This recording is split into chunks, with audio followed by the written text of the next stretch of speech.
আসসালামু আলাইকুম। আমরা আজকে রসায়নের খুবই গুরুত্বপূর্ণ একটা চ্যাপ্টার নিয়ে আলোচনা শুরু করব। চ্যাপ্টারটা হচ্ছে জৈব রসায়ন, অর্গানিক কেমিস্ট্রি। তো অর্গানিক কেমিস্ট্রি নিয়ে স্টুডেন্টদের মাঝে আলাদা একটা হাইপ আছে। হাইপ থাকার পিছনে রিজন আছে।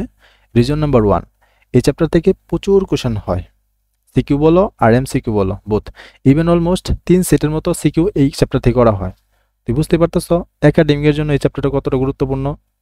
আবার অ্যাডমিশন টেস্টেও এই জৈব রসায়ন থেকে ভালো পরিমাণের প্রশ্ন করা হয়। হ্যাঁ, তো সেই হিসেবে জৈব রসায়ন যাদের আয়ত্তে বেশি থাকে, দখলে বেশি থাকে, তারা অ্যাডমিশন টেস্টে রসায়নে ভালো নাম্বার ক্যারি করতে পারে। ওকে, তো জৈব রসায়ন অ্যাডমিশন একাডেমিক উভয়ের জন্য গুরুত্বপূর্ণ। আবার 2 নম্বর কারণ হাইপ থাকার পিছনে, সেটা হচ্ছে এই চ্যাপ্টার অনেকের কাছে বিদঘুটে মনে হয়। ইভেন যারা কেমিস্ট্রিতে অনার্স করছে, হ্যাঁ, তাদের কাছে ওই অর্গানিক কেমিস্ট্রিটা বিদঘুটে মনে হয়। আমি দেখছি আমার লাইফে, আমার ক্লাসমেটদের আমি দেখছি জৈব জৈব রসায়নের কথা শুনলেই তাদের মানে অবস্থা খারাপ হয়ে যায়। তো বিদঘুটে মনে হয় কেন? তারা মনে করে, স্টুডেন্টরা মনে করে যে এই চ্যাপ্টার খুললেই যেহেতু রিয়াকশন আর রিয়াকশন, সেই রিয়াকশনগুলো মেবি আমাদের মুখস্থ করতে হবে। মানে এই চ্যাপ্টার মুখস্থ দিয়ে ভরপুর। ব্যাপারটা তা না। আর আচ্ছা আমাকে বলো তো, মুখস্থ না এরকম কোনো চ্যাপ্টার আছে, এরকম কোনো সাবজেক্ট আছে? সব সাবজেক্টেই কম বেশি মুখস্থ আছে। তো জৈব রসায়নে মুখস্থ আছে, বাট মুখস্থ ব্যাপারটা কম, থিঙ্কিং করার ব্যাপারটা বেশি, বোঝার ব্যাপারটা বেশি। এটা তুমি যদি বুঝতে পারো তাহলে দেখবা তোমার কাছে জৈব রসায়ন সহজ লাগতেছে। আরেকটা ব্যাপার কঠিন বা বিদঘুটে মনে হওয়ার পিছনে, সেটা হচ্ছে জৈব রসায়ন কিভাবে পড়তে হয় সেটা না জানা। জৈব রসায়ন পড়ার জন্য একটা সিকুয়েন্স আছে, একটা কানেকশন আছে, যে এটার পর এটা, এটার পর এটা পড়তে হবে।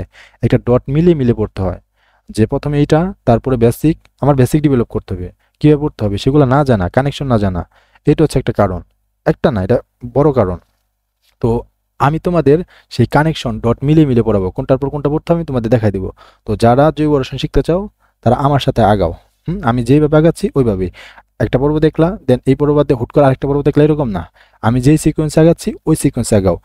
তো আমি যেইভাবে শিখছি আমি তোমাদের ওইভাবে শিখাবো। আমি শর্টকাটে শিখি নাই, মানে 5 মিনিট 10 মিনিট পড়াই দিয়ে জৈব রসায়ন শেষ করে দেবে এরকম না। আমি ডিপলি শিখছি, বিস্তারিতভাবে শিখছি, তোমাদের বিস্তারিতভাবে শিখবো। যাদের বিস্তারিত শেখার ইচ্ছা আছে তারা আমার সাথে আগাও। আমি একটা স্টোরি শেয়ার করেই শুরু করে দিব। আমার অনার্স লাইফে যখনই অর্গানিক কেমিস্ট্রি কোনো কোর্স থাকতো, অর্গানিক কেমিস্ট্রি কোনো পরীক্ষা থাকতো, আমি তখন চিল মোডে থাকতাম এই কোর্সটা নিয়ে। তো কেন? কারণ এটা আমার মাথার মধ্যে প্রেশার কম পড়তো। আমি রিয়াকশনগুলো বুঝতাম, পরীক্ষাগুলো সুন্দর করে অ্যান্সার করতাম, মাথার মধ্যে প্রেশার নাই, চিল। বাট যখন ইনঅর্গানিক কেমিস্ট্রি বা অন্যান্য কোর্সগুলো থাকতো তখন ব্যাপারটা মুখস্থ ব্যাপারটা বেশি থাকতো, তখন আমার মাথার মধ্যে প্রেশার কম পড়তো। আমি ওই 3-4 দিন যে গ্যাপ থাকতো এক্সামের, তখন আমি প্রচুর প্যারা নিতাম মুখস্থ করার জন্য। বাট জৈব রসায়ন থাকলেই আমি ঘুমাইতাম আরামে। তো আমি তোমাদের এই কথাটা কেন বললাম? তোমাদের আমি সাহস দিচ্ছি যে এই চ্যাপ্টারটা আসলেই ইজি, যদি তুমি বুঝতে পারো কীভাবে পড়তে হয়। তো আমার সাথে আগাও, সহজ হয়ে যাবে। তো শুরু করার আগে আমি একটা কথা বলে নেই, যে যারা এই চ্যানেল নতুন প্রথমবার দেখতেছো, হ্যাঁ, তারা এই চ্যানেলটা সাবস্ক্রাইব করে রেখে দিও। কারণ সামনে যত ভিডিও আসবে তুমি পাবা। আর দ্বিতীয়ত, আমার এই আমি যে স্লাইডগুলো তোমরা দেখতে পারতেছো এই সবগুলো স্লাইড আমি নিজে বানাচ্ছি। হ্যাঁ, তো আমি আমার চেষ্টা করবো সর্বোচ্চটা ভালো স্লাইড দেওয়ার, হ্যাঁ, কন্টেন্ট ভালো দেওয়ার। তো যেহেতু কষ্ট করতেছি সেই হিসেবে তো একটু আশা করতেই পারি তোমরা সাবস্ক্রাইব করবা, বন্ধুদের মাঝে শেয়ার করবা, এটা আশা করতে পারি। ওকে, তো আমরা শুরু করি। তো আজকে আমরা কি কি পড়বো? এটা হচ্ছে লেকচার নাম্বার 1। লেকচার নাম্বার 1, পুরোটা লেকচার হচ্ছে ইন্ট্রো। এই লেকচার হচ্ছে ইন্ট্রো।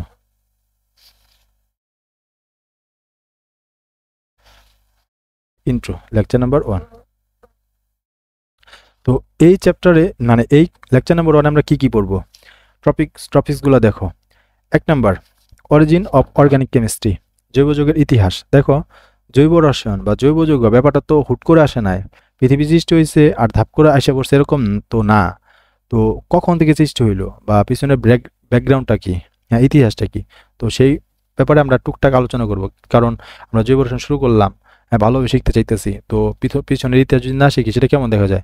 তো 1 নম্বর আমরা টপিক পড়বো অরিজিন অফ অর্গানিক কেমিস্ট্রি। ওকে, 2 নম্বর, জৈব যৌগের সংজ্ঞা। অনেকে জৈব যৌগ, জৈব রসায়ন সব পড়ে ফেলি, বাট জৈব যৌগ ব্যাপারটা কি, সংজ্ঞাটা কি, ডেফিনেশনটা কি আমরা জানি না। তো জৈব যৌগের সংজ্ঞাটা আমরা দেখবো। দেন জৈব যৌগের বৈশিষ্ট্য, এটা দেখব। জৈব যৌগের সংখ্যাধিক্য বা প্রাচুর্যের কারণ। মনে রাখবা এই দুনিয়াতে যত যৌগ আছে, যৌগকে 2 ভাগে ভাগ করা যায়, একটা অর্গানিক আর একটা ইনঅর্গানিক, মানে জৈব আর একটা হচ্ছে অজৈব। তো এর মধ্যে জৈব যৌগের সংখ্যা হচ্ছে সব থেকে বেশি, যেন তেন বেশি না, অনেক বেশি। একটা হচ্ছে 80 লক্ষ আর একটা 1 লক্ষ। অজৈব যৌগ 1 লক্ষ, জৈব যৌগ 80 লক্ষ। বুঝতে পারতেছো? কমপ্লিটলি এখন মনে হয় 90 লক্ষ বা 1 কোটি হয়ে যাইতেছে এরকম ব্যাপারটা। তো এত হওয়ার কারণটা কি? এই রিজনটা আমরা দেখব, ভিতরে আমরা এই স্লাইডে রাখছি। আর লাস্ট ক্লাসিফিকেশন, জৈব যৌগের বা হাইড্রোকার্বনের ক্লাসিফিকেশনটা দেখব। তো যেহেতু ইন্ট্রো, এই প্রথম লেকচারটা হচ্ছে ইন্ট্রোডাকশন, তো এখানে আমরা বেসিক কথাবার্তাও বলবো না, বেসিক কথাবার্তা আসবে লেকচার 2তে। তো এখানে জাস্ট আমরা ইন্ট্রো নিয়ে আলোচনা করব। হ্যাঁ, তো এখানে সাইডে আমার পরিচয় দিয়ে রাখছি, আমার নাম গোলাম রাব্বি, কেমিস্ট্রিতে অনার্স করছি। আর জৈব রসায়ন ভাল লাগে, সেই জন্য এইখানে এমএসসি। হ্যাঁ, তো পরিচয় বড় কথা না, বড় কথা হচ্ছে আমি তোমাদের পড়াচ্ছি, তোমরা পড়বা। কি পড়াচ্ছি, কেমন পড়াচ্ছি, সেটা হচ্ছে বড় ব্যাপার। ওকে, পরিচয় নিয়ে আমার কোনো কথাবার্তা নাই, এগুলো আমি পছন্দ করি না। আচ্ছা, তো আমরা শুরু করে দিই। তো আজকে দেখো পড়াশোনা শুরু হয়ে গেল। তো প্রথম স্লাইড আমরা কি রাখছি, origin of organic chemistry. Origin of organic chemistry. হ্যাঁ, তো অর্গানিক কেমিস্ট্রির সূচনাটা দেখো, এখানে একটা বিজ্ঞানীর নাম দেখো, বার্জেলিয়াস। দুইটা সাল লিখে রাখছি, একটা হচ্ছে 1815 আর একটা হচ্ছে 1809। কেন? কারণ সে দুইটা কাজ করে, একটা 1809 সালে একটা কাজ করে, 1815 সালে একটা কাজ করে। তো 1815 সালে কি কাজ করে, সে 1815 সালে একটা থিওরি দেয়। 1815 সালে একটা থিওরি দেয়, থিওরির নামটা কি? থিওরির নামটা হচ্ছে ভাইটাল ফোর্স থিওরি। লেখো, জিনিসটা কি পরে বলবো। Vital force, vital force, vital force theory. এটারে শর্টকাটে বলা হয় ভাইটালিজম। আরেকটা ওয়ার্ড লেখা রাখো, এটার নাম হচ্ছে ভাইটালিজম। ভাইটালিজম বাংলা যদি বলি, ভাইটাল ফোর্স থিওরি মানে কি? ভাইটাল মানে প্রাণ, যেটা দ্বারা তুমি বাঁচতে পারবে না, এরকম প্রাণ। তো লিখি, অন্য কালার দিয়ে লিখি,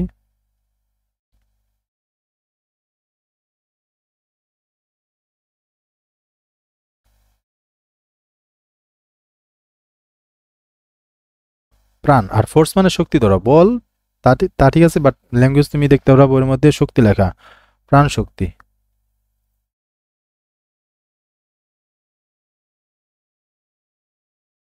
প্রাণ শক্তি। আর থিওরি মানে মতবাদ, তত্ত্ব, প্রাণ শক্তি মতবাদ। তো প্রাণ শক্তি মতবাদ কি আমরা দেখব, এখানে আমরা লিখে ছেড়ে দিলাম। তো 1809 সালে কি করে, মানে 1815 সালে যে কাজটা করে, একটা থিওরি দেয়, ভাইটাল ফোর্স থিওরি, ভাইটালিজম থিওরি, প্রাণশক্তি মতবাদ। তো থিওরিটা কি, তার আগে আমরা একটু পিছনের দিকে যাই। 1809 সালে কি কাজ করে? তো 1809 সালে সে একটা কাজ করে, যে এই দুনিয়াতে যত কেমিক্যাল কম্পাউন্ড আছে, যত কেমিক্যাল কম্পাউন্ড আছে, সবগুলা কেমিক্যাল কম্পাউন্ডে সে একটা ক্লাসিফিকেশন করে। তো আমরা লিখি chemical compound, chemical compound, chemical compound classification. আমি একটু আস্তে আস্তে লিখবো, বাট লেখাটা যাতে সুন্দর হয়, কারণ সৌন্দর্য আমি পছন্দ করি, আল্লাহ তাআলা সৌন্দর্য পছন্দ করে, আমিও সৌন্দর্য পছন্দ করি। তো একটু ধীরে হইলেও তোমাদের বুঝতে সুবিধা হবে, তোমাদের দেখতে ভালো লাগবে। আর আমি স্লাইডগুলো তোমাদের দিয়ে দিব। হ্যাঁ, তো নোট করে দিতেছি। কেমিক্যাল কম্পাউন্ড, কেমিক্যাল কম্পাউন্ড, এই কেমিক্যাল কম্পাউন্ড ক্লাসিফিকেশন করে, ক্লাসিফিকেশন করে, ক্লাসিফিকেশন। এটা অন্য কালিতে লিখি,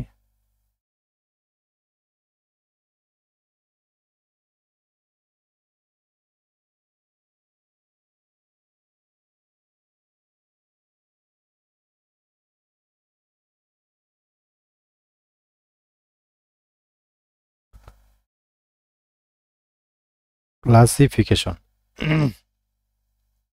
কেমিক্যাল কম্পাউন্ড ক্লাসিফিকেশন করে। তো মেনলি সে দুই ভাগে ক্লাসিফিকেশন করে। কয় ভাগে? দুই ভাগে। এক অর্গানিক, আরেকটা হচ্ছে ইনঅর্গানিক। এক অর্গানিক, আরেকটা হচ্ছে ইনঅর্গানিক। এক নাম্বার, সে organic, organic, organic compound. Chemical compound দুই ভাগ করে, একটা organic compound, organic compound. Okay. আর দুই নাম্বার হচ্ছে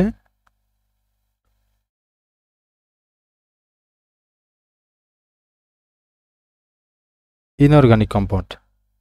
একটা জৈব যৌগ, আরেকটা হচ্ছে অজৈব যৌগ, বাংলা লিখে রাখতে পারো। একটা জৈব যৌগ, আরেকটা হচ্ছে অজৈব যৌগ, ইনঅর্গানিক কম্পাউন্ড।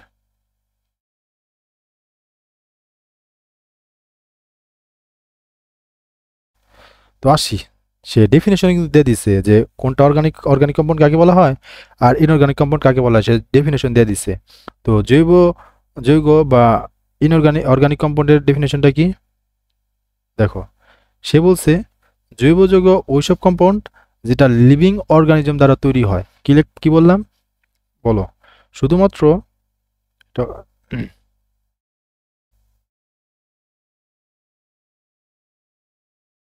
শুধুমাত্র লিভিং অর্গানিজম,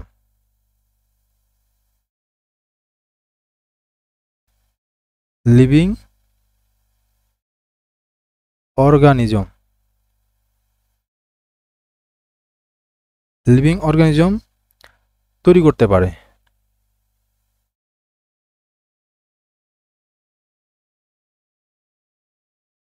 লিভিং অর্গানিজম তৈরি করতে পারে মানে তোমাকে বুঝাই, ধরো এটা একটু অন্যদিকে রাখি। ধরো লিভিং অর্গানিজম কি মানে যাদের প্রাণ আছে, যাদের প্রাণ আছে, হ্যাঁ, যেমন আমরা, গাছপালা, হ্যাঁ, মুরগি, গরু, সব এগুলো লিভিং অর্গানিজম, হ্যাঁ, যাদের প্রাণ আছে। তো এই যে অ্যানিমল, লিভিং অর্গানিজমকে আমি দুই ভাগ ভাগ করলাম। এক অ্যানিমল বা অ্যানিমাল যেটা তুমি বলো, অ্যানিমাল অ্যানিমাল মুরগি, মুরগিতে আমরা কি পাই? প্রোটিন পাই না? তাদের মুরগি থেকে আমরা ডিম পাই, ডিমটা কি প্রোটিন না? এই প্রোটিনটা কি? প্রোটিন হচ্ছে অর্গানিক কম্পাউন্ড। এখন ওই সময়ে যে 1809 সালের দিকে বা 1809 সালের আগে মানুষ কখনো কল্পনা করতে পারতো যে মুরগি এটা কখনো ল্যাবে প্রস্তুত করা যাবে বা মানুষ তৈরি করতে পারবে? তুমি মুরগি তৈরি করতে পারবা? তুমি ডিম বানাইতে পারবা? হ্যাঁ, ডিম কি তৈরি করা যাবে? মুরগি এটা কি তৈরি করা যাবে? হুম, হাঁস এটা কি তৈরি করা যাবে? তৈরি তো করা যাবে না। তার মানে এইগুলো তুমি তৈরি করতে পারবে না। এগুলা লিভিং অর্গানিজম তৈরি করতে পারে। যেমন প্রোটিন, আমাদের দেহে অ্যামাইনো অ্যাসিড আছে, অ্যামাইনো অ্যাসিড এটা আমাদের দেহে আছে। এটা কে তৈরি করছে? আমাদের দেহ তৈরি করছে। দেহ কে তৈরি করছে? গড, আল্লাহ। তো এই ব্যাপারটা হচ্ছে অর্গানিক কম্পাউন্ড যেটা লিভিং অর্গানিজম তৈরি করতে পারে, হ্যাঁ। যেমন এনিমল, তারপর আমি বললাম কি প্লান্ট, প্লান্ট প্লান্ট প্লান্ট যেমন তোমার বলি, তুমি আঙ্গুর ফল খাইতেছো, আঙ্গুর ফলে কি থাকে? কার্বোহাইড্রেট। ভাত খাইতেছো, ভাতে কি থাকে? কার্বোহাইড্রেট। তো কার্বোহাইড্রেট এটা কি? এটা অর্গানিক কম্পাউন্ড। তো আঙ্গুর মানুষ কোনো দিয়ে তৈরি করতে পারবে না? ভাত মানুষ কোন দিয়ে তৈরি করতে পারবে না? মানুষ কি তৈরি করতেছে? গাছ তুমি বুনতেছো, সেখান থেকে ধান যে তৈরি হইতেছে সেটা তুমি তৈরি করতেছো? তুমি তো তৈরি করতেছো না, আল্লাহ থেকে আসতেছে। তো এগুলো সব অর্গানিক কম্পাউন্ড। তো ওই সময় ধারণা করা হয়তো, মানে এই বার্জিলাস বলে দিল যে শুধুমাত্র লিভিং অর্গানিজম তৈরি করতে পারে যে যৌগগুলা, সেগুলো হচ্ছে অর্গানিক কম্পাউন্ড, অর্থাৎ মানুষ তৈরি করতে পারে না। হুম, সেগুলো অর্গানিক কম্পাউন্ড, লিভিং অর্গানিজম। তাহলে ব্যাপারটা কি? কে তৈরি করতেছে? লিভিং অর্গানিজম মানে আমাদের দেহে তৈরি হইতেছে, সেটা কে তৈরি করতেছে জানি না। তাহলে এটার আমরা বলবো এক রহস্যময় শক্তি, বইয়ের ভাষায় এক রহস্যময় শক্তি।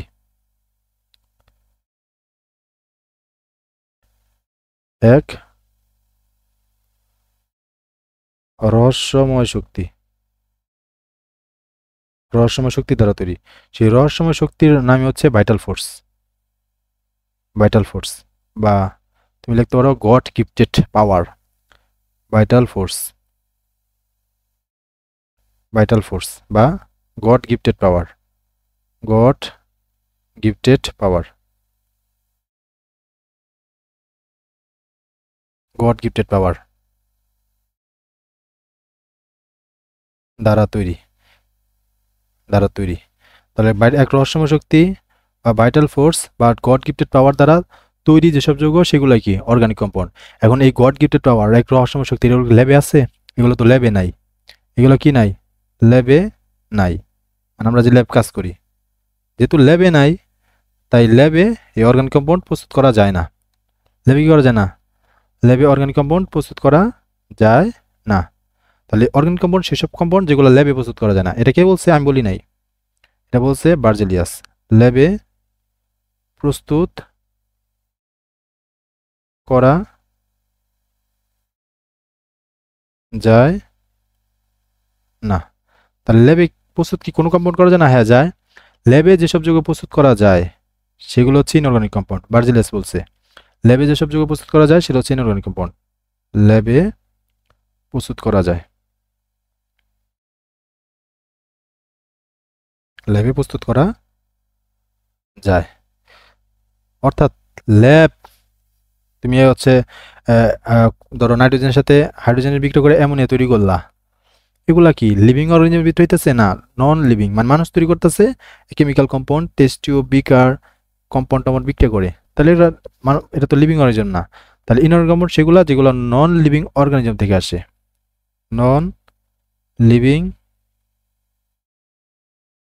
অর্গানিজম থেকে আসে, অর্গানিজম থেকে আসে, নন লিভিং অর্গানিজম ধারা। তো আশা করি আমরা এই অর্গানিক কম্পাউন্ড আর ইনঅর্গানিক কম্পাউন্ড কি এটা বুঝতে পারছি। এই ডেফিনেশনগুলো আমি দিই নাই, এই ডেফিনেশনগুলো দিচ্ছে হচ্ছে বার্জেলিয়াস। ওকে, তো আমরা বুঝছি কি বললো। এখন আসি vital force theory. Vital force theory কি? এই যে বললাম না অর্গানিক কম্পাউন্ড সেইগুলা যেগুলো লিভিং, শুধুমাত্র লিভিং অর্গানিজম তৈরি করতে পারে, যেগুলো ল্যাবে প্রস্তুত করা যায় না, যেই যেই কম্পাউন্ডগুলো এক রহস্যময় শক্তি, ভাইটাল ফোর্স বা গড গিফটেড পাওয়ার দ্বারা তৈরি, যাহা বললাম এই অর্গানিক কম্পাউন্ড নিয়ে, এইটারে বলা হয় ভাইটাল ফোর্স থিওরি। এটার কি বলা হয়? Vital force theory, vital force theory. Okay, আশা করি ভাইটাল ফোর্স থিওরিটা বুঝছি আমরা। তো এই হচ্ছে ভার্জিলিয়াস নিয়ে, ভার্জিলিয়াসের মতবাদ বা ভার্জিলিয়াসের চিন্তা ভাবনা। ওকে, তো এখন আমরা পরের স্লাইডে যাই। দেখো এরপর আসে ফ্রেডেরিক ওলার। দেখো উচ্চারণটা কি? ওলার, ও না আবার ভও না, মাঝখানের একটা, ফ্রেডেরিক ওলার। তো ফ্রেডেরিক ওলার দুইটা কাজ করে, এক 1828 আর একটা হচ্ছে 1828 না, আমি একটু ভুল করছি, 1809টা বাদ যাবে। হ্যাঁ, 1809 কিছু না, এটা কেটে দাও, একটু কেটে দাও, এটা হচ্ছে মিস হয়েছে, আগের স্লাইড থেকে তুলে এটাই হয়েছে। দেখো ফ্রেডেরিক ওলার 1828 সালে একটা কাজ করে। কি কাজ করে? সে বলল যে ভাইটালিজম থিওরি এটা আসলে ভুল, মানে ভাইটাল ফোর্স থিওরি এটা হচ্ছে ভুল, ভাইটালিজম থিওরি এটা হচ্ছে ভুল। কেন ভুল সে বলল আর বিশ্বাস করে নিবা? বার্জেলিয়াস একটা বিখ্যাত বিজ্ঞানী, সে একটা কথা বলল, আর ফ্রেডেরিক ওলার 1828 সালে এসে বলল যে ভাইটালিজম থিওরিটা সম্পূর্ণ ভুল, প্রমাণ তো করতে হবে। হ্যাঁ, এটার প্রমাণও সে করছে। কীভাবে করছে? সে 1828 সালে ল্যাবের মধ্যে একটা রিয়াকশন ঘটাতেছিল, মানে সে চাইছিল এক ধরনের কম্পাউন্ড তৈরি করতে, বাট সেটার রিয়াক্টেন্ট ছিল হচ্ছে অ্যামোনিয়াম সাইনেট। অ্যামোনিয়াম সাইনেট কেমন? NH4CNO, NH4CNO, এটার নাম হচ্ছে অ্যামোনিয়াম সাইনেট।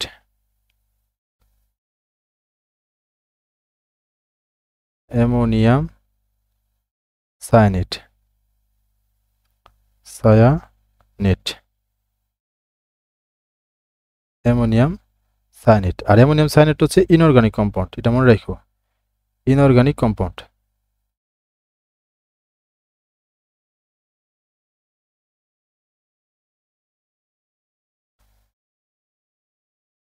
Inorganic compound. তো এই ইনঅর্গানিক কম্পাউন্ড অ্যামোনিয়াম সায়ানেট নিয়ে সে একটা কম্পাউন্ড তৈরি করতে চাইছিল। কি কম্পাউন্ড সেটা আমরা ফোকাস না করি। তো সেটা তৈরি করার জন্য সে অ্যামোনিয়াম সায়ানেটকে তাপ দেয়। কি দেয়? তাপ দেয়। তাপ, তাপ দেওয়ার ফলে এই যৌগে পুনর্বিন্যাস হয়ে যায়, পুনর্বিন্যাস রিয়াকশন, পুনর্বিন্যাস,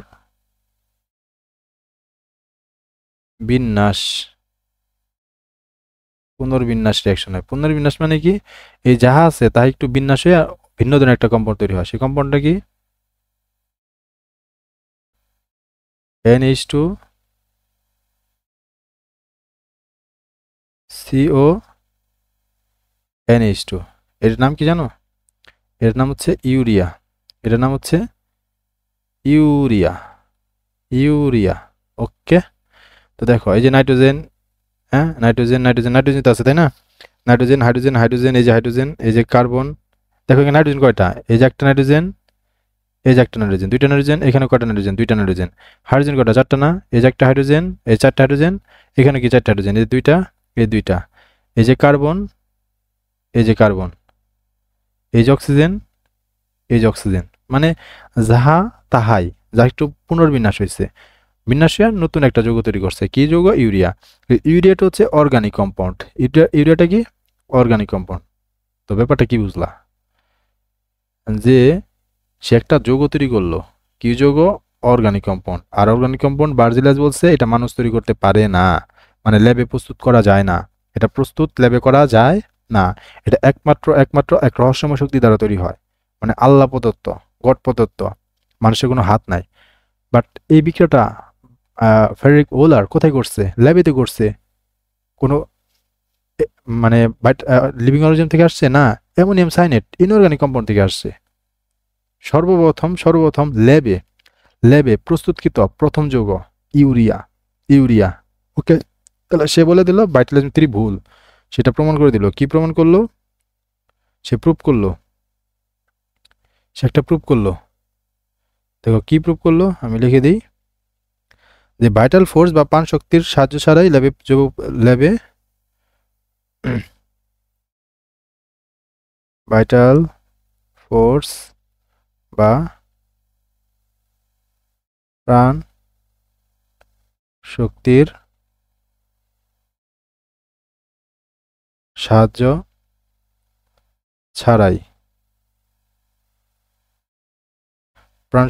ছাড়াই জৈব যৌগ তৈরি সম্ভব। সেটা সে করেও দেখাইলো। জৈব যৌগ তৈরি সম্ভব। ব্যাপারটা কি জানো? সে কিন্তু ইউরিয়া তৈরি করতে চায় না।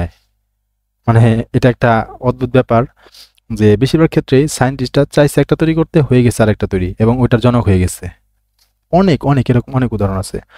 তো সে তেমনই ফেডরিক ওলার অর্গানিক কম্পাউন্ড তৈরি করতে চায় না, সে চাইছে একটা, হয়ে গেছে অর্গানিক কম্পাউন্ড তৈরি। তো এই জন্য সে জনক হয়ে গেছে। কিসের জনক?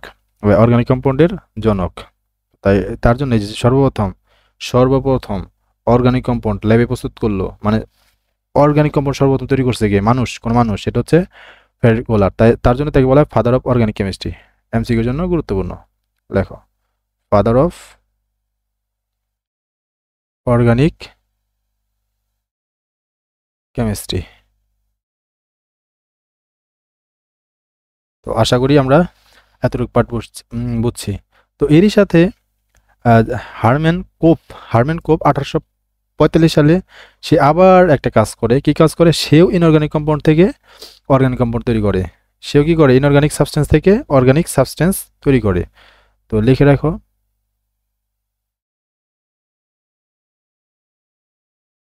ইনঅর্গানিক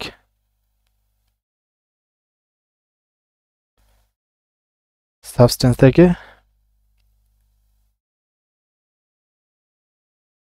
অর্গানিক কম্পাউন্ড তৈরি করে। অর্গানিক কম্পাউন্ডটা কি জানো? CH3 COOH, মানে অ্যাসিটিক অ্যাসিড। এর নাম হচ্ছে অ্যাসিটিক অ্যাসিড। তাহলে যদি এটা প্রশ্ন আসে যে ইথানোয়িক অ্যাসিড বা অ্যাসিটিক, এটা আরেকটা নাম ইথানোয়িক অ্যাসিড। তো ইথানোয়িক অ্যাসিড বা অ্যাসিটিক অ্যাসিড সর্বপ্রথম কে তৈরি করে? হারম্যান কোপ 1845 সালে। হ্যাঁ, তো এটার আরেকটা নাম আছে ভিনেগার। ওই যে 6 থেকে 10%, তাই না? ভিনেগার। তো লিখে রাখো, ভিনেগার, ভিনেগার। ওকে, তো আশা করি এই স্লাইডটা আমরা বুঝছি। হ্যাঁ, এখন আসি আমাদের জৈব যৌগের ডেফিনেশনে। আমরা একটার পর একটা যাইতেছি। তো জৈব যৌগের ডেফিনেশন দেখো, লিখে রাখছি হাইড্রোকার্বন ও এদের জাতক। হাইড্রোকার্বন ও এদের জাতক, এটাকে বলা হয় জৈব যৌগ। হাইড্রোকার্বন মানে কি? হাইড্রোকার্বন হচ্ছে হাইড্রোজেন। হাইড্রো মানে হাইড্রোজেন। অন্য একটা কালার নেই,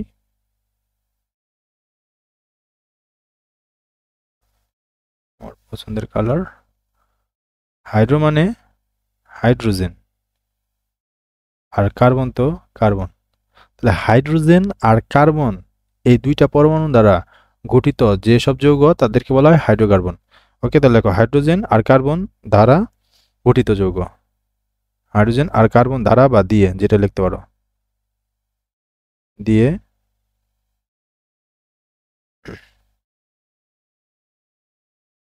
গঠিত যৌগ। হাইড্রোকার্বন এটাকে জৈব যৌগ বলা হয়। এবং না, হাইড্রোকার্বন থেকে হাইড্রোকার্বন যে জাতক, জাতক জাতকের ইংলিশ হচ্ছে ডেরিভেটিভ, একটু লিখে রাখো, ডেরিভেটিভস।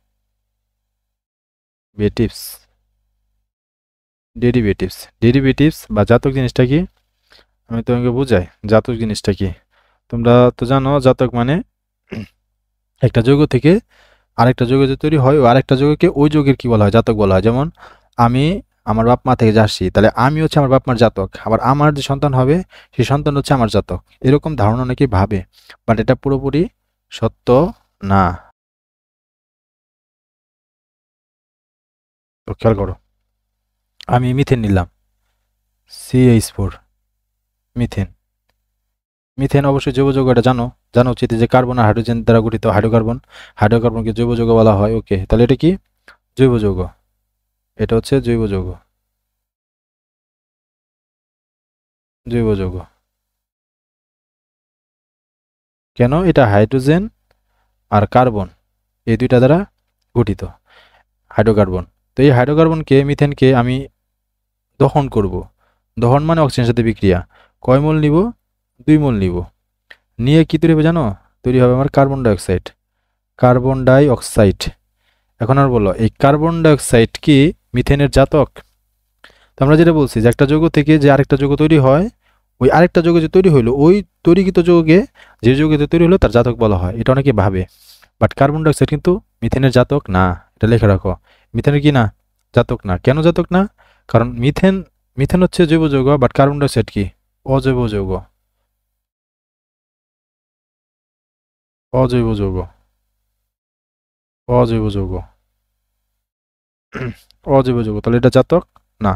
আমরা বলবো এটা জাতক না, জাতক না। এই মিথেনের সাথেই তুমি যদি, মিথেনকে যদি তুমি আলোর উপস্থিতি, লাইট, লাইট, লাইটের সাথে, লাইটের উপস্থিতিতে ক্লোরিনের সাথে বিক্রিয়া ঘটাও। কার সাথে?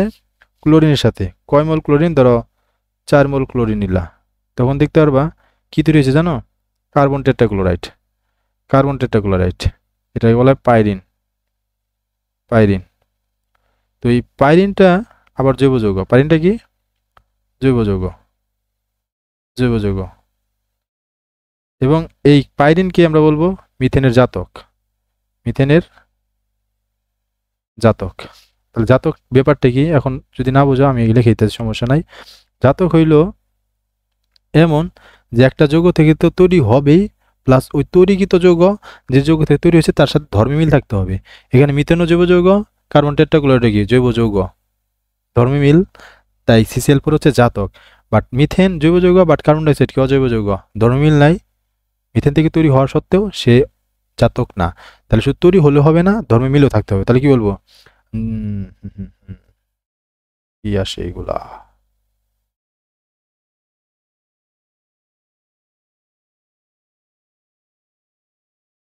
তাহলে আমরা বলবো কি যে ডেরিভেটিভস কি হাইড্রোকার্বনের হাইড্রোকার্বনের জাতক মানে হাইড্রোকার্বন থেকে তৈরি তো হবেই, হাইড্রোকার্বন থেকে হতে তৈরি তো হবেই, মানে উৎপন্ন, প্লাস ধর্মী মিল থাকতে হবে। উৎপন্ন ও ধর্মী মিল, তাহলে কি হবে? জাতক হবে, ধর্মে মিল। আশা করি আমরা হাইড্রোকার্বন এতে জাতক, জাতক ব্যাপারটা বুঝছি। তাহলে হাইড্রোকার্বন এবং হাইড্রোকার্বন থেকে যেসব যৌগ তৈরি হয়, যেটা ওই হাইড্রোকার্বনের সাথে ধর্মী মিল থাকতে হবে, তো এই উভয়কে মিলে আমরা কি বলবো? জৈব যৌগ। হাইড্রোকার্বন ও এদের জাতককে জৈব যৌগ বলা হয়। ডেফিনেশন বুঝছি।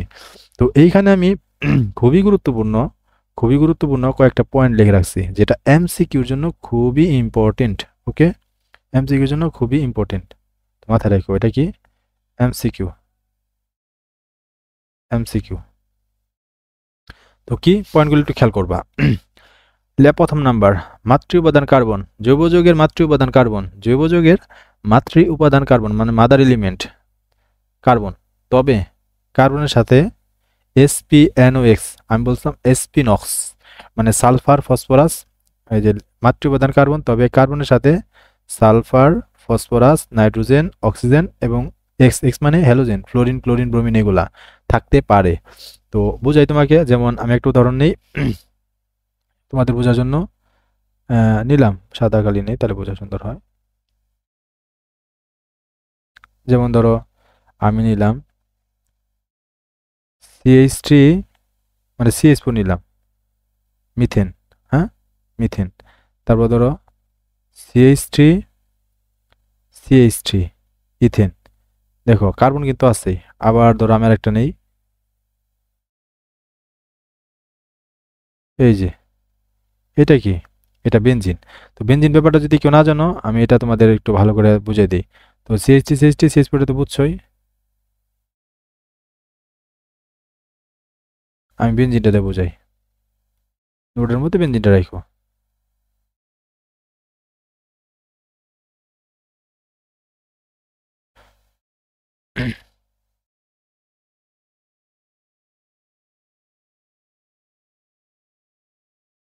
এটা হচ্ছে বেনজিন, একদম পিওর অর্গানিক কম্পাউন্ড বেনজিন। বেনজিনে কি আছে দেখো, স্ট্রাকচারটা দেখো, কার্বন, হাইড্রোজেন,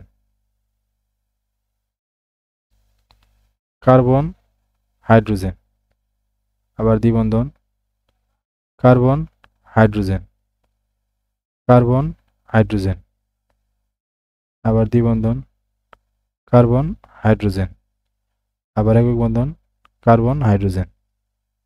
তো এটা হচ্ছে মানে এইটাই বেনজিনটা আমি একটু স্ট্রাকচারাল স্ট্রাকচারালি লিখছি। হ্যাঁ, এটা হচ্ছে বেনজিন। এটা কি, এটা হচ্ছে বেনজিন, এখানে লেখা রাখো বেনজিন, বেনজিন। তাহলে দেখো এখানে কিন্তু কার্বন আছে, তো কার্বন নাই, এটা কিন্তু কোনোদিনও জৈব যৌগ হবে না, কার্বন থাকতেই হবে। আচ্ছা, এখন আমরা বলছি কার্বনের সাথে SpNOx এটা থাকতে পারে, এরকম কিছু জৈব যৌগের আমরা উদাহরণ দিব। এই প্রত্যেকটা উদাহরণের নাম মনে রাখবা, কারণ এইগুলা MCQর জন্য খুবই গুরুত্বপূর্ণ। 1 নম্বরে আসি, আমরা একটা একটা করে আসি, ফোকাস করে ভালো করে আমার লেখাটা।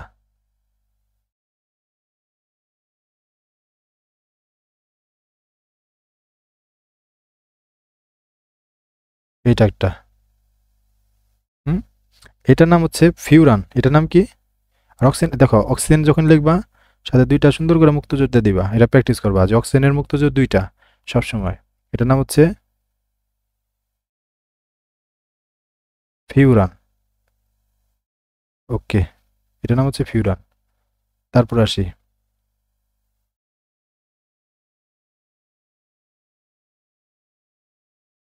সালফার দিই, সালফারের মুক্তজোর দুইটা, সালফারের মুক্তজোর দুইটা। এটার নাম হচ্ছে থায়োফিন। নামগুলো মনে রাখো, হ্যাঁ, নামগুলো ইম্পর্টেন্ট। থায়োফিন,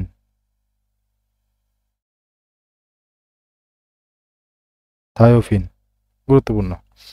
তারপরে আসি, একটু উপরে লিখি, নাইট্রোজেন, অক্সিজেন নিলাম ফিউরান, সালফার নিছি থায়োফিন, এখন নিলাম নাইট্রোজেন। তো নাইট্রোজেনের মুক্তজোর একটা, এটা মনে রাখবা, নাইট্রোজেনের মুক্তজোর একটা। এই একটা মুক্তজোর ব্যবহার করে কেন? আহ, এই একটা মুক্তজোর সে ব্যবহার করে। আর মুক্তজোর ব্যবহার করতে পারে তখনই যখন সন্নিবেশ সমাজী বন্ধন তৈরি হবে। তো এই নাইট্রোজেনের মুক্তজোরটা হাইড্রোজেনের সাথে সন্নিবেশ সমাজী বন্ধন তৈরি করে। হুম, মানে হাইড্রোজেন প্লাসকে, হাইড্রোজেনকে দিয়ে দেয়। হ্যাঁ, তখন এই যৌগের নাম হয়ে যায় পাইরল। এই যৌগের নাম হয়ে যায় পাইরল। একটু সাইডে লিখে রাখো, এটার নাম হচ্ছে পাইরল,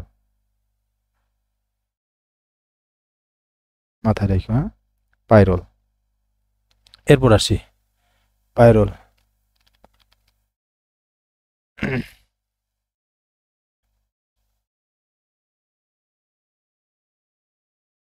এগুলো কিন্তু এমসিকিউর জন্য ইম্পর্টেন্ট। ওকে, অনেকটা বেঞ্জিনের মধ্যে দেখতো দেখতে, বাট এই যে বেঞ্জিনে এখানে কি, এখানে কার্বন না, এই যে কার্বন, বাট এখানে আমি কি নিয়েছি নাইট্রোজেন। আগের মতোই তুমি নাও, মাঝখানে একটা গুল্লা দিতে পারো, এই যেরকম যে গুল্লা দিছি গুল্লা দিতে পারো, অথবা তুমি এইভাবে দিতে পারো, যদিও গুল্লা দেওয়াটা বেটার। হ্যাঁ, গুল্লা দেওয়াটা বেটার, এইভাবে দিতে পারো। আর একটা মুক্তজোর আমি দেখাই দিলাম, নাইট্রোজেনের সবসময় মুক্তজোর একটা থাকবেই। হ্যাঁ, এটার নাম হচ্ছে পিরিডিন, মাথায় রেখো পিরিডিন। এই নামগুলো কিন্তু ইম্পর্টেন্ট, MCQতে আসে, তার জন্য লিখে দিচ্ছি। এত কষ্ট করে কেন লিখবো বলো, পিরিডিন। তারপর আসি CH2, CH2 ও, এটার নাম হচ্ছে ethylene oxide. Ethylene oxide, ethylene oxide. Okay, লিখে রাখো। ওকে, আরো কিছু আসি আমরা, আরো কিছু নাম আমরা পড়বো। খেয়াল করো, একটু চাপা চাপা লিখবো, বাট অনেক ইনফরমেশন তো, একটু কষ্ট করে বুঝো।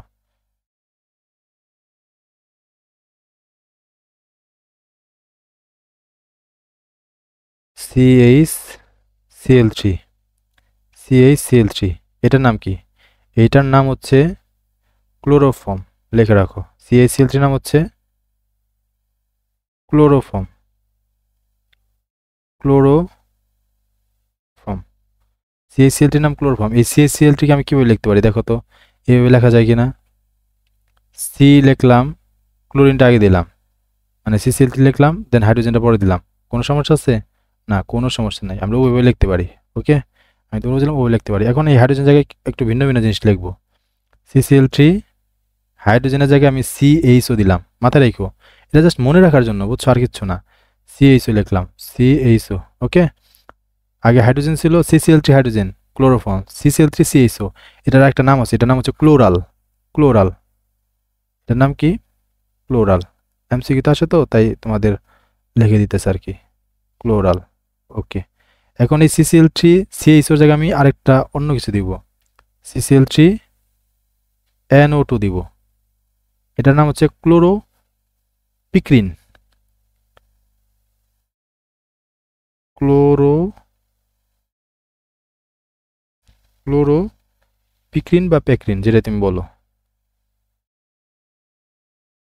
প্যাক্রিন। এটার আরেকটা নাম আছে, বুঝছো, এটার নাম হচ্ছে কাঁদুনে গ্যাস। কি গ্যাস? কাঁদুনে গ্যাস। ইংলিশ বলে টিয়ার গ্যাস, টিয়ার সেল বলে না?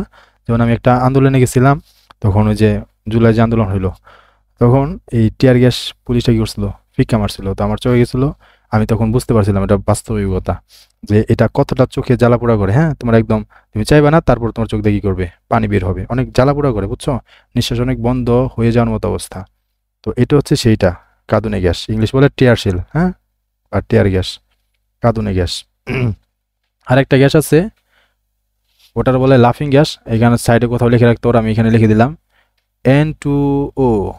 এই যে এটা, যদি এটা জৈব যৌগ না, একটু লিখে রাখতে পারো, এটা হচ্ছে লাফিং গ্যাস। মানে এই গ্যাস যদি তোমার যায়, তুমি না চাইলেও তুমি হাসবা, এরকম ব্যাপার।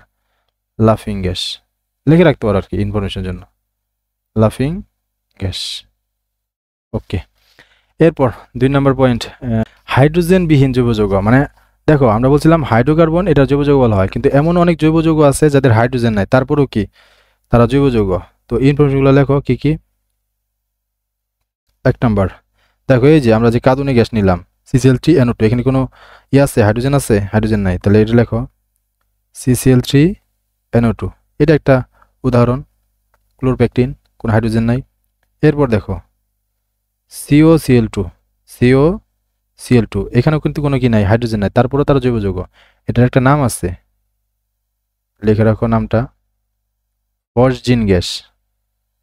ফসজিন গ্যাস খুবই বিষাক্ত, খুবই বিষাক্ত, বুঝছো, ফসজিন গ্যাস। এবং এটা যদি মানুষের ভিতরে যায়, মানুষ মারাও যেতে পারে, বুঝতে পারতেছো, খুবই ভয়ঙ্কর একটা গ্যাস। তারপরে তুমি অন্যান্য চ্যাপ্টার পড়ছো, সিএফসি। সিএফসিতে হাইড্রোজেন থাকতে পারে, নাও পারে, হ্যাঁ, হাইড্রোজেন নাই, তারপরেও তারা জৈব যৌগ হইতে পারে, সিএফসি। এরপর আছে CCl4, CCl4, ওই যে আমরা একদম শুরুতে লিখে রাখছি, যে এখানে CCl4, পাইরিন। তো এটাও কি, হাইড্রোজেন নাই, তারপরে কি জৈব যৌগ, এটার নাম হচ্ছে পাইরিন, পাইরিন। এটার একটা ইউজ আছে, তোমরা 19 জৈব যৌগ পড়ছো, এটা ড্রাই ওয়াশ ইউজ হয়। কোথায় ইউজ হয়? Dry wash, dry wash, dry wash. Okay, তো এই পয়েন্টটা পড়ে ফেললাম। লাস্ট আমাদের একটা পয়েন্ট, সেটা কি? সেটা হচ্ছে কার্বন এবং হাইড্রোজেন দুইটাই আছে। দেখো, হাইড্রোকার্বন, হাইড্রোজেন আর কার্বন থাকবে, হাইড্রোজেন কার্বন নিয়ে গঠিত যৌগ, জৈব যৌগ। বাট দেখো এখন ব্যাপারটা, যে হাইড্রোজেনও থাকবো, কার্বনও থাকবো, তারপরও জৈব যৌগ না, এরকম উদাহরণ আমরা নেই। আমি তিনটে উদাহরণ দিয়ে দিই। এক, শুরুতে আমরা বলছিলাম ammonium cyanate, ammonium cyanate inorganic compound, যেটা পুনর্বিন্যাসে ইউরিয়া তৈরি করে, অ্যামোনিয়াম সায়ানেট। দেখো যে কার্বন আছে, কার্বন আছে, আবার কি হাইড্রোজেন আছে, তবুও তারা জৈব যৌগ না, অজৈব যৌগ। এরপর আসে NaHCO3 সোডিয়াম বাইকার্বনেট, হাইড্রোজেন আছে, কার্বন আছে, তবুও জৈব যৌগ না। তারপরে H2CO3 কার্বনিক অ্যাসিড, হাইড্রোজেন আছে, কার্বন আছে, তবুও জৈব যৌগ না। তো আশা করি এই স্লাইডটা বুঝছো। এই স্লাইডটা এমসিকিউর জন্য খুবই গুরুত্বপূর্ণ। ওকে, তো এরপরে স্লাইড আমরা যাই। ও আমার এটা কি দেখা যায়? আমি একটু সরাই দিই। কাঁদুনে গ্যাস, পাইরিন, ড্রাই ওয়াশ, সেটা হয়তো দেখা যায় না, আমি একটু সরাই দিই, তাহলে তুমি বুঝতে পারবা। আর পিকচারটা একটু সরাই দিই।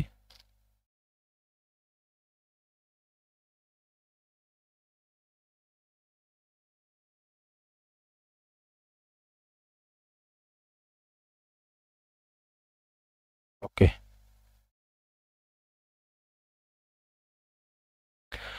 এখন বোঝা যায়। এই যে ড্রাই ওয়াশ লিখছি, CCl4 pyrene dry wash, dry wash হিসেবে ইউজ হয়।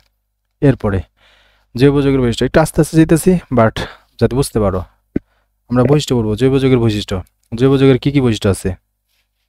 আসো এই স্লাইডটা সম্পূর্ণ আমরা হাজারিনাক স্যারের বই থেকে নিব। হ্যাঁ, তো আমি অন্য একটা মার্কার নেই, সাদা মার্কার।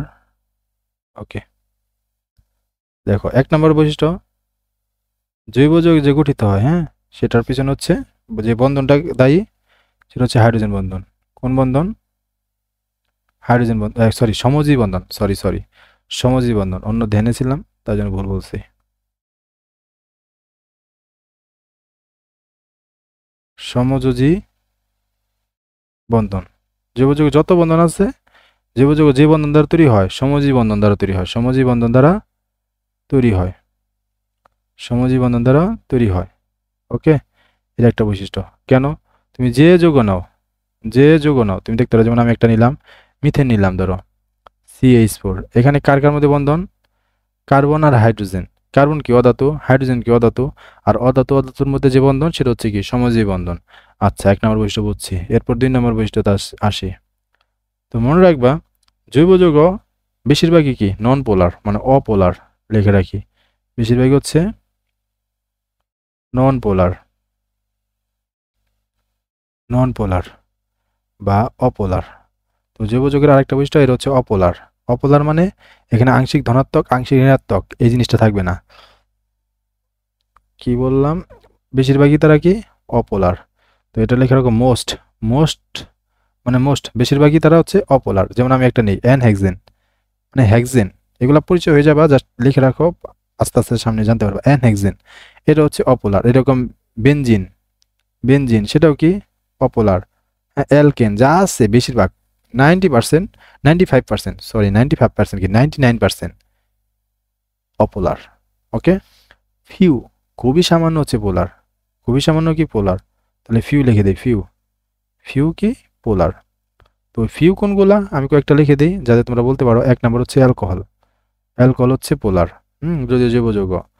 তারপর তুমি ধরো অ্যাসিটন, অ্যাসিটন, এগুলো হয়তো বুঝতেছো নাকি, আস্তে আস্তে পরিচিত হয়ে যাবে। অ্যাসিটন এটাও কি পোলার। তারপরে ইথাইল অ্যাসিটেট, এটাও কি পোলার, ইথাইল অ্যাসিটেট এটাও পোলার, অ্যাসিটেট লিখে রাখো। ধরো কেউ তোমার একটা জিজ্ঞাসা করলো যে আচ্ছা বলতো, বলতো কয়েকটা পোলার জৈব যৌগের নাম, দেখবা যে অ্যালকোহল ছাড়া আর কেউ বলতে পারতেছে না। এখন তুমি অনেকগুলো বলতে পারবা, অ্যালকোহল, অ্যাসিটন, ইথাইল অ্যাসিটেট, তারপর আছে DMF, এটাও কি পোলার। তারপর আছে DMSO, এগুলো বেশিরভাগই হচ্ছে দ্রাবক, মানে লিকুইড ফর্মে থাকে। আচ্ছা, তো এই হইলো আমাদের 2 নম্বর বৈশিষ্ট্য। 3 নম্বর বৈশিষ্ট্য আসি আমরা। 3 নম্বর বৈশিষ্ট্য হচ্ছে জৈব যৌগ, এগুলো হচ্ছে তোমার ফুয়েল হিসেবে ব্যবহার হয়, মানে জ্বালানি হিসেবে ব্যবহার হয়। তুমি যে মোটর সাইকেল চালাইতেছো পেট্রোল ভরে, হ্যাঁ, তুমি যে বিমান চালাইতেছো CNG চালাইতেছো গ্যাস ভরে, তাই না? এরকম ডিজেল, কেরোসিন, এগুলো সব কি জ্বালানি। তো আমরা বলতে পারি ফুয়েল, ফুয়েল, এটা একটা তার ক্যারেক্টার। তো কি কি, যেমন কেরোসিন, আগেকার সময় কেরোসিন, একটা কেরোসিনের একটাই ছিল, কি বলে, কেরোসিন একটা পাত্রের মতো আছে, ওখানে রাইখা আগুন জ্বালানো হইতো। তারপর হচ্ছে কি বলে, এটা হারিকেন, সেখানেও কেরোসিন রাখা হইতো। তো জ্বালানি, বুঝছো, কেরোসিন এটা হচ্ছে জ্বালানি হিসেবে ব্যবহার হয়। তারপরে কি কি আছে, একটু আগে বললাম পেট্রোল, ডিজেল, পেট্রোল, ডিজেল, এগুলো সব কি ফুয়েল। তো আশা করি আমরা এই পার্টটা বুঝছি, তাই না, বৈশিষ্ট্যগুলা। এরপরে আসি জৈব যৌগ বিএস ভার্সেস অজৈব যৌগ। এটা মানে কি? এটা কিছু না, এখানে এই স্লাইডে যার জন্য বলবো যে জৈব যৌগের সংখ্যা সব থেকে বেশি, অ্যারাউন্ড হাজারি নাকসারের বই থেকে আমি নিতেছি যে হাজারি নাকসারের বই আছে ৮০ লক্ষের মতো।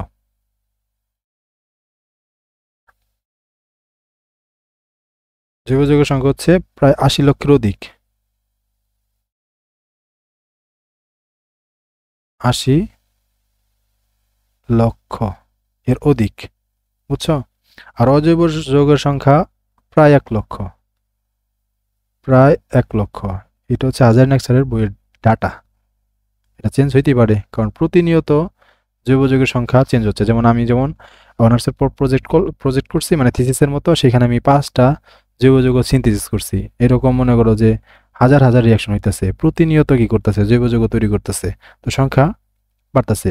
বাংলাদেশে কতগুলো কেমিক্যাল ল্যাব আছে, আর পুরো পৃথিবী জুড়ে বিভিন্ন দেশে কত কেমিক্যাল ল্যাব আছে, তাই না? তো সেখানে জৈব যৌগ তৈরি হইতেছে কন্টিনিউয়াসলি।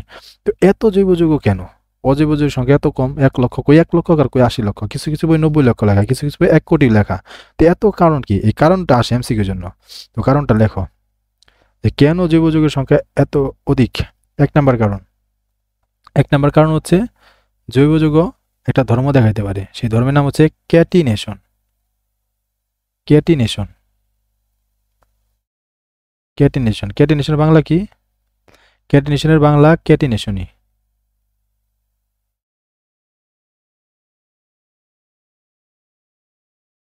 ক্যাটিনেশন।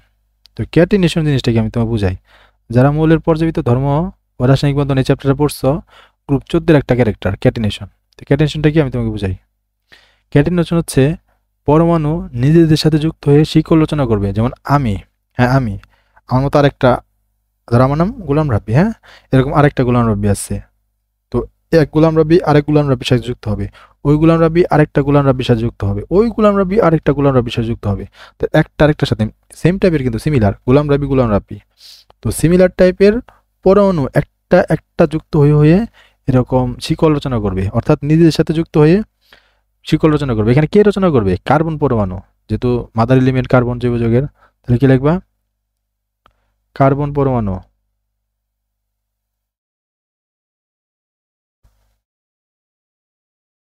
কার্বন পরমাণু নিজেদের সাথে যুক্ত হয়ে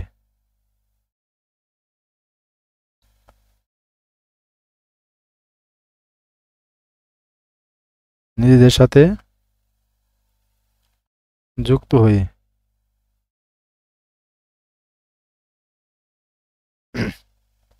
বৃহৎ শিকল রচনা করার যে বৈশিষ্ট্য বা তৈরি করার যে বৈশিষ্ট্য, বৃহৎ শিকল,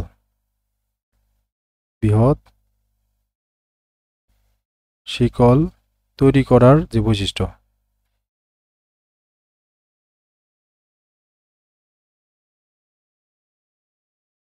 তৈরি করার বৈশিষ্ট্য। যেমন আমি তোমাকে বোঝাই, এই যে কার্বন কি করে, এই যে একটা কার্বন, এটা অন্য কালিতে নেই,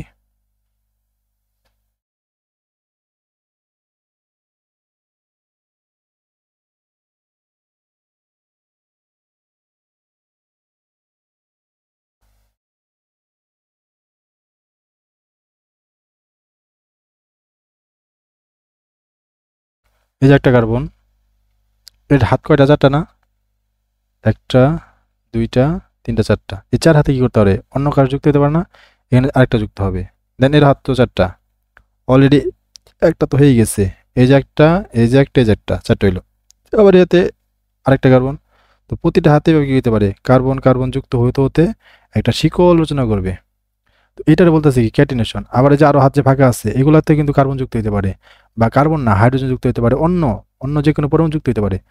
তো এই যে কার্বন, এখানে অন্যটার কথা বলতেছি না, carbon carbon carbon carbon carbon carbon carbon কি হইতেছে? যুক্ত হইতেছে নিজেদের সাথে, যুক্ত এরকম বৃহৎ শিকল রচনা করতেছে, একটা বৃহৎ শিকল চেনের মতো। এটা বলে ক্যাটিনেশন ধর্ম। তো ব্যাপার হলো, এই ক্যাটিনেশন ধর্ম শুধু কার্বনই কি তৈরি করতে পারে? না, শুধু কার্বন পারে না। গ্রুপ 14তে যারা আছে সবাই, গ্রুপ 14তে কারা আছে? Carbon, silicon, germanium, arsenic, tin, lead. But ব্যাপার হইলো, ওই গ্রুপ 14 নিচের দিকে গুলা তৈরি করতে পারে না, বাট উপরের গুলা সবাই পারে, মানে কার্বনও পারে, সিলিকনও পারে, জার্মেনিয়ামও পারে। বাট পর্যায় সারণীতে যতগুলা মৌল আছে, মানে 18টা মৌলের মধ্যে সব থেকে বেশি বার হচ্ছে কার্বন, অন্যান্যগুলো কিন্তু পারেই না, গ্রুপ 14 মৌলই শুধু পারে। গ্রুপ 14 মধ্যে কার্বন পারে, সিলিকন পারে, জার্মেনিয়াম পারে, তার মধ্যে সব থেকে ভালো পারে হচ্ছে কার্বন, মানে সবার উপরে, যে সবার উপরে কে? কার্বন না। এখন কথা হলো কার্বন কেন পারে? কারণ হইতাছে দুইটা কারণ। কারণ কয়টা? দুইটা কারণ। এক, কার্বনের যোজনী অনেক বেশি, মানে কার্বন যোজনী কত? কার্বন যোজনী হচ্ছে 4। যোজনী মানে যে হাত, যোজনী মানে কি? হাত। কার্বন যোজনী হচ্ছে 4। এই 4 হওয়ার কারণ কি? 4 হাতে 4টা যুক্ত হতে পারে, পরপর যুক্ত হতে পারে। প্রশ্ন হইল, যোজনী 4 কার্বন, 4-এর থেকে তো আরো বেশি যোজনী আছে, সিলিকনের তো আরো বেশি। আবার অন্যান্য যেমন তোমার ধরো ক্লোরিন, তার তো 7টা পর্যন্ত যোজনী দেখায়। ফসফরাস 6টা যোজনী দেখায়। তো তারা কেন শিকল রচনা করে না? শুধু যোজনী কারণ না, আরেকটা কারণ হচ্ছে আকার। কার্বনের আকার আবার ছোট। কার্বনের আকারটা কি? কার্বনের আকারটা আবার ছোট। নিজেদের সাথে যুক্ত হবে, নিজেদের সাথে যুক্ত হবে যদি বড় বড় থাকে, তারা কিন্তু যুক্ত হইতে পারবে না, কারণ সেখানে স্টেরিক হিন্ড্রেন্স দেখা যাবে। বুঝছো? তো কার্বনের আকারটা কি? ছোট। ছোট হওয়ার কারণে ইজিলি যুক্ত হইতে পারতেছে, সেখানে স্টেরিক বাধাটা কম। স্টেরিক বাধাটা কম, এই জন্য। তাহলে যোজনী বেশি হইলে হবে না, সাথে আকারও ছোট হতে হবে। আর এটা দুইটা ক্যারেক্টারই কার্বনের আছে, স্টেরিক বাধাটা এখানে নাই। আশা করি আমরা বুঝছি, হ্যাঁ? তো ক্যাটেনশন ধর্ম। 2 নম্বর ধর্মটা কি? 2 নম্বর ধর্মে আসি। 1 নম্বর আরেকটা, এখানে আরেকটা আলোচনা করি আমরা, যে একই সাথে আবার দেখো তো, কার্বন কিন্তু আবার এটাও করতে পারে।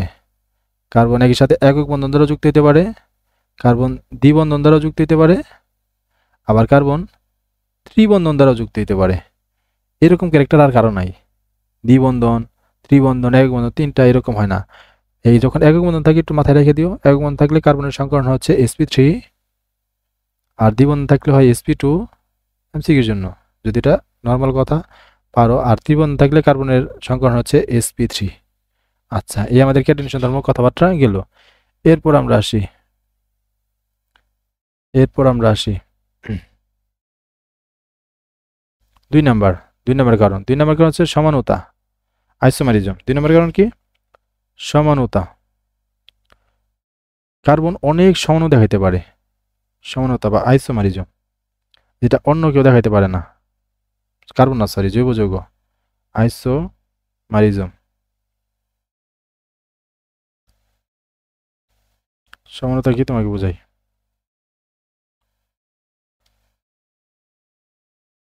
যেমন আমি একটা যৌগ নিলাম C2H6O, এটা হচ্ছে একটা মলিকুলার ফর্মুলা। মলিকুলার ফর্মুলা, আণবিক সংকেত, মলিকুলার ফর্মুলা।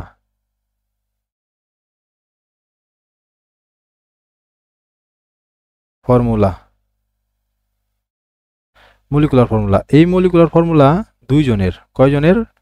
দুজনের। দেখো একটু সাজায় লিখি, এটা কিন্তু আণবিক সংকেত।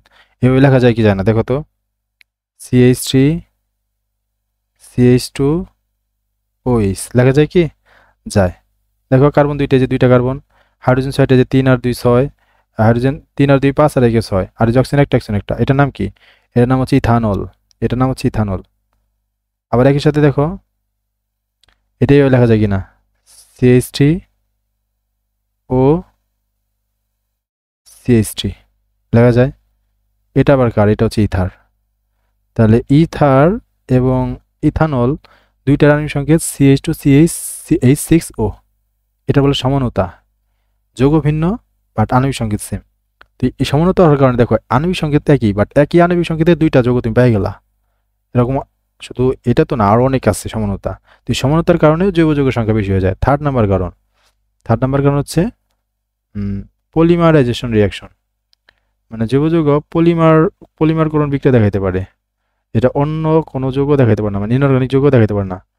পলিমারকরণ, পলিমারকরণ বিক্রিয়া, পলিমারকরণ বিক্রিয়া। পলিমারকরণ বিক্রিয়াটা কি? ইংলিশে বলে পলিমারাইজেশন। লিখে রাখো, পলিমারাইজেশন। লেখাটা একটু আস্তে আস্তে যাইতেছে, ল্যাপটপে চাপ পড়তেছে তো তার জন্য আর কি। যেমন তোমাকে আমি একটু দেখাই, CH2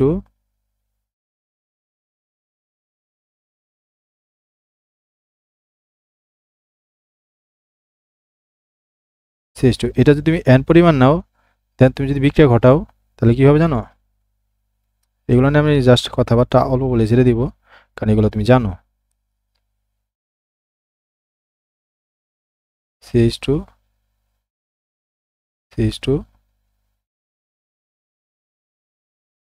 N। তো এই যে যৌগ যখন CH2 ছিল এটার বলে মনোমার, তাই না? মনোমার।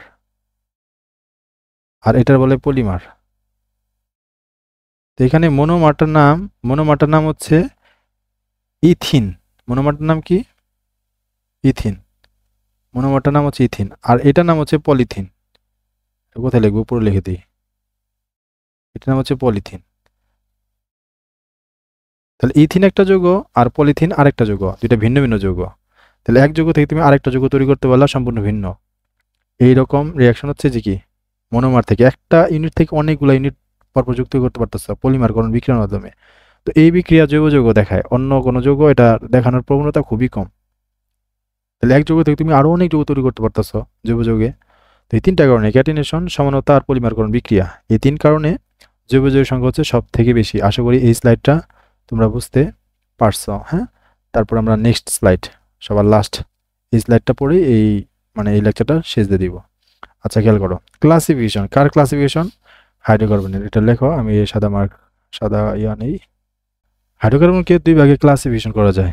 হাইড্রোকার্বন, লেখো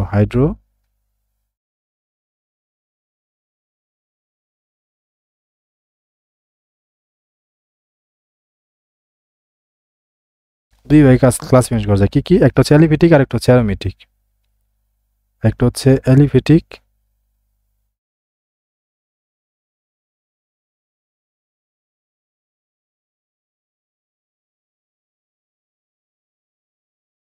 একটা হচ্ছে অ্যালিফেটিক, আরেকটা কি?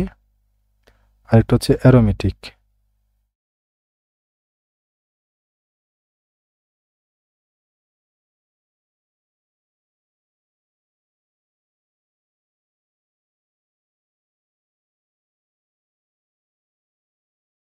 একটা হচ্ছে অ্যালিফেটিক, আরেকটা হচ্ছে অ্যারোমেটিক। এখন এই অ্যালিফেটিক আর অ্যারোমেটিকটা কি? এর কি ডেফিনেশন আছে? ডেফিনেশন আছে। অ্যারোমেটিক মনে রাখবা, এর ডেফিনেশনটা একদম সহজ। ডেফিনেশন হচ্ছে বেনজিন ও বেনজিন জাতক, এটাকে বলা হয় অ্যালিফেটিক যৌগ। এটা এর ডেফিনেশন এত সহজ, হ্যাঁ এত সহজ, ডেফিনেশন এটাই, বেনজিন ও বেনজিন জাতক। বেনজিন আমরা আমরা দেখলাম না, বেনজিন যে চক্রাকার। তো ওই বেনজিন এবং বেনজিন থেকে যে যৌগগুলো তৈরি হয় এবং ওই তৈরিকৃত যৌগ বেনজিনের সাথে ধর্মে মিল থাকতে হবে। ওকে, তো ওটার আমরা বলছি অ্যারোমেটিক যৌগ। তাহলে অ্যালিফেটিক কি? অ্যালিফেটিকের কোনো ডেফিনেশন নাই। অ্যালিফেটিক হচ্ছে ডেফিনেশন এরকম যে যাহাই অ্যারোমেটিক নয় তাই কি অ্যালিফেটিক, অ্যারোমেটিক যাহা নয় তাই কি অ্যারোমেটিক অ্যালিফেটিক। এইটাই ডেফিনেশন, হ্যাঁ এত সহজই ডেফিনেশন। তাহলে যা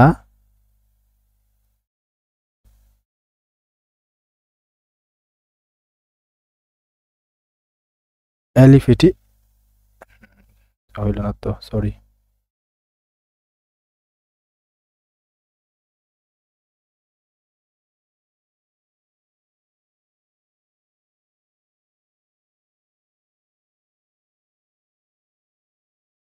যা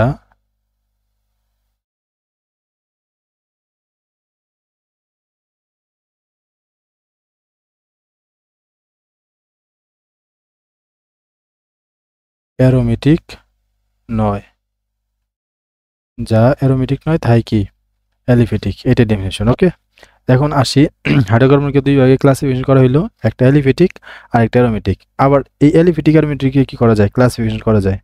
অ্যালিফেটিককে দুই ভাগে ক্লাসিফিকেশন করে, এক মুক্ত শিকল,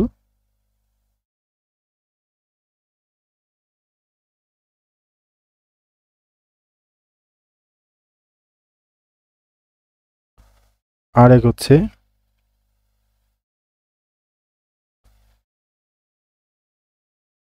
বদ্ধ শিকল। মুক্ত শিকল আর একটা হচ্ছে বদ্ধ শিকল। মুক্ত শিকল কি? যেমন আমি একটা উদাহরণ নিই, তাহলে তুমি বুঝতে পারবা।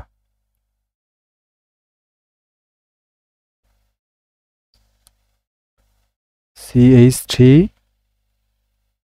CH2 আর হচ্ছে CH3। ব্যাপারটা কি দাঁড়ালো? এই যে প্রান্তিক কার্বন, দেখো এই যে কার্বন আর এই যে কার্বন, প্রান্তিক কার্বন সেটা কি মুক্ত, প্রান্তিক কার্বন মুক্ত,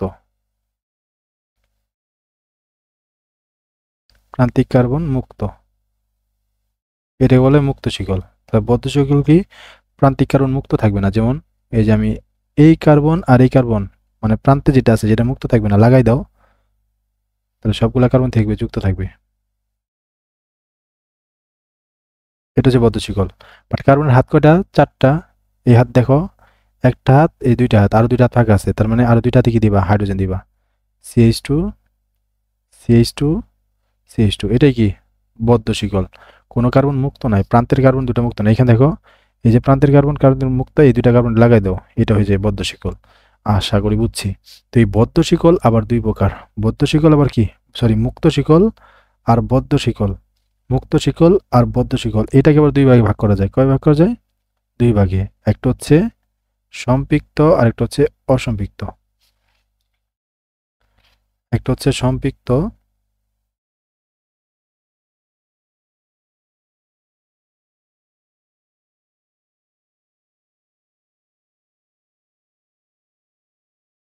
সম্পৃক্ত, আর একটা হচ্ছে অসম্পৃক্ত। সম্পৃক্তর ইংলিশ হচ্ছে স্যাচুরেটেড। স্যাচুরেটেড।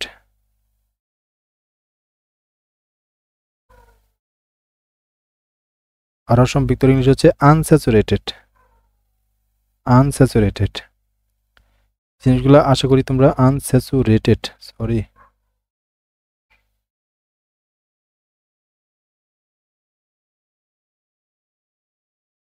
আনস্যাচুরেটেড যদি তোমরা 19-এ পড়ছো আশা করি। তারপর আমি লিখে দিই, সম্পৃক্ত মানে কার্বন কার্বন একক বন্ধন থাকবে, আর অসম্পৃক্ত মানে কার্বন কার্বন দ্বিবন্ধন অথবা কার্বন কার্বন ত্রিবন্ধন থাকবে। যে কার্বন কার্বন একক বন্ধন থাকে সেটা বলা হয় অ্যালকেন, সেটা বলা হয় অ্যালকেন, অ্যালকেন। আর কার্বন দ্বিবন্ধন থাকলে সেটা বলা হয় অ্যালকিন, অ্যালকিন।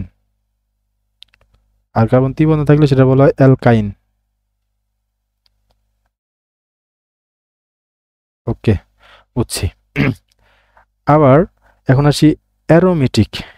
অ্যারোমেটিক ক্লাসিফিকেশনে। এই অ্যারোমেটিক কেউ আবার 2 ভাগে ক্লাসিফিকেশন করা হয়।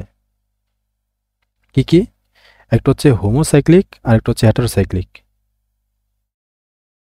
একটা হোমোসাইক্লিক, হোমোসাইক্লিক,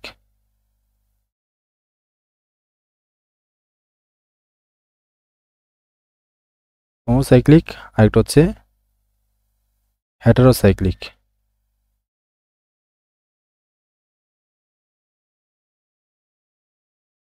হেটারোসাইক্লিক বাংলাটা বলে দিই। এই হোমোসাইক্লিকের আরেকটা নাম আছে কার্বোসাইক্লিক বলা হয়। কার্বোসাইক্লিক, কার্বোসাইক্লিক, কার্বোসাইক্লিক, একটু মাথায় রাখো।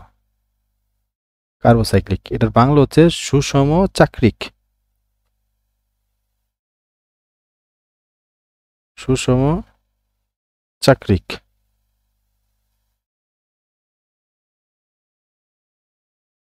আর হেটারোসাইক্লিক এটার বাংলা হচ্ছে বিষম চাক্রিক।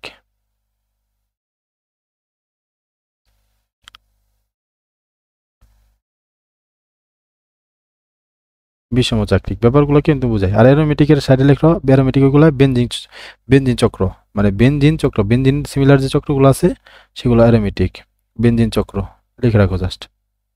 এখন আসি সুষম চাক্রিক আর বিষম চাক্রিক ব্যাপারটা কি। তো সুষম চাক্রিক মানে চক্র থাকবে, এই যেমন আমি উদাহরণ নিতে পারি, বেনজিনের উদাহরণ।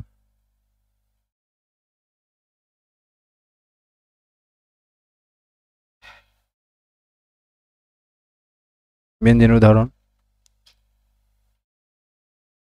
এটা হচ্ছে হোমোসাইক্লিকের একটা উদাহরণ। অ্যারোমেটিক আবার কি হোমোসাইক্লিক।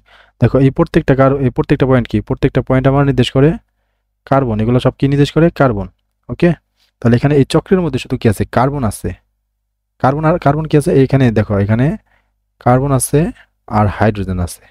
কার্বন হাইড্রোজেন, আর ভিন্ন কিছু না। তো কার্বন আর হাইড্রোজেন থাকলে একটা চক্রের মধ্যে সেটা বলো হোমোসাইক্লিক বা কার্বোসাইক্লিক। ওকে, আরেকটু উদাহরণ নেই।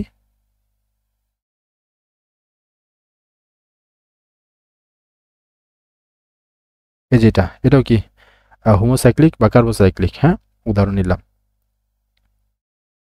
এরপর আসি বিষমচাক্রিক, মানে এই চক্রের মধ্যে কার্বন হাইড্রোজেন বাদেও অন্য কেউ আসবে। অলরেডি আমরা অনেকগুলো উদাহরণ কিন্তু শিখে আসছি, যে থায়োফিন, ফিউরান, পিরিডিন, এগুলা, তাই না? নিলাম আমরা অক্সিজেন। ওকে, দেখো চক্রের মধ্যে কি আসছে, অক্সিজেন আসছে, হেটারো একটা অ্যাটম, কার্বন হাইড্রোজেন বাদে, এর একটা বিষমচাক্রিক। তারপরে নিতে পারি, এগুলো নাম শুরুতে লিখেছি আর নাম লিখে দিব না, থায়োফিন, এটা হচ্ছে ফিউরান, এটা থায়োফিন। তারপর কি নিতে পারো, এখানে হাইড্রোজেন থাকবে, পাইরল। তারপর তুমি নিতে পারো, এই যেগুলো সব কি বিষমচাক্রিক। দেখো কার্বন হাইড্রোজেন বাদে নতুন একটা হেটারোঅ্যাটম আসছে, হ্যাঁ, বিষমচাক্রিক। তো আমরা আশা করি এই অ্যারোমেটিক যৌগের ক্লাসিফিকেশনটা বুঝছি। আর এখানে একটু সাইডে লিখে রাখো আরেকটা ক্লাসিফিকেশন, এই যে বদ্ধ বদ্ধ শিকল আছে না, এই বদ্ধ শিকলকে আবার দুই ভাগে ভাগ করা যায়। বদ্ধ শিকলকে আবার দুই ভাগে ক্লাসিফিকেশন করা যায়। এটাও কি ওই সুষম। দেখো বদ্ধ মানে কি চক্রের মতো না, এটা কিন্তু চক্রের মতো, বাট চক্র থাকলেও এটা অ্যারোমেটিক না, অ্যালিফেটিক। তো এটা আবার কি হতে পারে, সুষম, আগের মতো সুষম, আবার বিষম, সুষম আবার কি বিষম। সুষমার কিছু উদাহরণ নেই, ওই যে কার্বন আর হাইড্রোজেন থাকবে, কার্বন আর হাইড্রোজেন। যেমন আমরা নিতে পারি কোনটা, এই যে এটা, যেটা আমরা শুরুতে লিখছিলাম, এই CH2 এইভাবে লেখা যায়। এটাই কি সুষম, বুঝছো? মানে কার্বন আর হাইড্রোজেন আছে। তারপর নিতে পারো এই যে এটা, জাস্ট নিতে পারো, লিখে রাখো, হ্যাঁ, সুষম। তারপরে সুষম তো বুঝলাম, কার্বন আর হাইড্রোজেন বিষম নেই, বিষম যেমন তোমার বললাম, এই যে এটা বিষম। দেখো চক্রের মধ্যে নতুন একটা টার্ম আসছে, অক্সিজেন। তো এটা এইভাবে লেখা যায়। আরেকটা সুষমের উদাহরণ নেই, এটাও কি সুষম। হ্যাঁ, এটা কি বিষম, চক্রের মধ্যে একটা নতুন টার্ম আছে। তো আমি বলছিলাম মুক্ত শিকল বদ্ধ শিকল দুই ভাগে ভাগ করা যায়, একটা সম্পৃক্ত অসম্পৃক্ত। তাহলে বদ্ধ শিকলের, এটা যেটা জেনেলাম, মুক্ত শিকলের এটা কি সম্পৃক্ত, কার্বন কার্বন একক বন্ধন। তো মুক্ত শিকলের আরেকটা নিতে পারি, CH2 এটা কি, এটা হচ্ছে অসম্পৃক্ত। তারপরে CH এটাও কি অসম্পৃক্ত, অ্যালকাইন। এগুলো সব লিখছি, এগুলো সব কি মুক্ত শিকল, মানে প্রান্তিক কার্বনগুলো মুক্ত। বদ্ধ শিকলের সম্পৃক্ত অসম্পৃক্ত উদাহরণ, এই যে এটা, এটা কি সম্পৃক্ত, এটা কি সম্পৃক্ত, মানে একক বন্ধন সব। অসম্পৃক্ত উদাহরণ, এই যে এটা অসম্পৃক্ত, এইভাবে চিহ্ন দিলাম স্টার, অসম্পৃক্ত অসম্পৃক্ত, যে দ্বিবন্ধন আসছে। তো আশা করি এই ক্লাসিফিকেশনটা সুন্দর করে আমি তোমাদের বুঝাইতে পারছি। তো আজকে আমাদের আলোচনা এতটুকুই। আমরা এটা জাস্ট ইন্ট্রো করলাম, ইন্ট্রো, জৈব যৌগের ইন্ট্রোডাকশন। পরে আমরা বেসিকের উপর, জৈব যৌগের বেসিকের উপর দুইটা আলোচনা করব। হ্যাঁ, আমরা একটু ডিপলি আলোচনা করতেছি, বিস্তারিত আলোচনা করতেছি, বাট এতটুকু আমি সিউরিটি দিচ্ছি, আমার সাথে আগাও অনেক কিছু জানতে পারবো। ওকে, তো আজকের মতো এই পর্যন্তই। সবাই ভালো থাকো, সুস্থ থাকো, আসসালামু আলাইকুম।